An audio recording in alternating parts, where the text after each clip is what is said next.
Hey everyone, welcome back to another recap podcast from SNXweave, where we give quick weekly recaps of news and important updates from the previous week from the Spartan Council and core contributors, as well as discuss what the Grants Council and ambassadors are up to, so let's get started.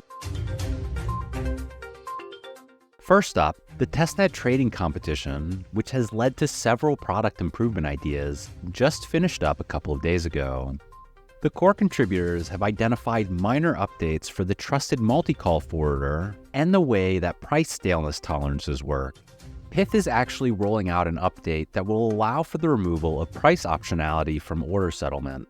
The CCs expect there to be enough time for these changes to be made before the mainnet alpha release.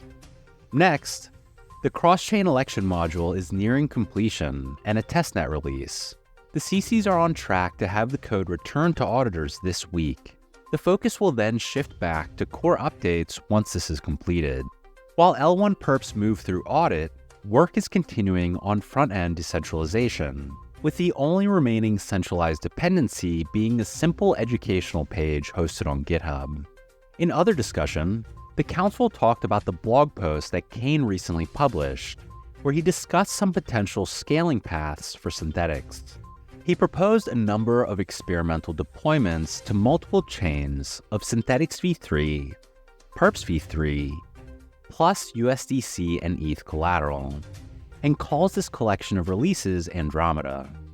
Duck said he's skeptical of adding another collateral type on Base, but is warming up to the idea of using Base as a sandbox to test different ideas since it's totally siloed from Optimism. Kane added that Base has a very strong alignment with USDC, and even if this only ends up being exclusively offered on Base, it could produce benefit for the protocol. If it turns out there's limited demand for USDC LPs, it would be beneficial to figure that out early on. And if demand is strong, offering it elsewhere should be strongly considered. Experiment 1 would be Synthetics v3, Perps v3, ETH collateral, and the suggested addition of USDC collateral, which would mark the first release of Andromeda.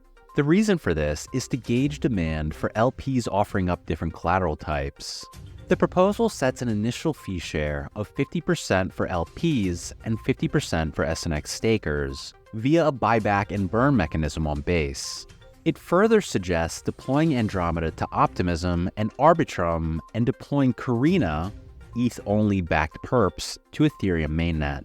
If all of the experimental deployments achieve the desired result, the final experiment would be to create an SNX chain, which would be the home for Synthetics governance and allow SNX holders to borrow against their collateral. Next, the Spartan Council and CCs discuss the integrator fee topic, as Bert is in the process of fleshing out the details on the newly proposed fee, which is currently proposed at 20%, with 15% in SUST and the remaining 5% in SNX or commitment by integrators to purchase SNX. Kane brought up the fact that Base is a great opportunity to test the fee share structure out as well, with his proposal suggesting 20% to integrators, 40% to LPs, and 40% to SNX stakers. Millie suggested that Bert keep the SIP strictly to items that can be accomplished via code changes, and settle any of the other parameters with the Treasury Council directly. There were also a few SIP presentations last week, so let's briefly review them. The first was SIP 342, to add missing view functions to access current configurations and state.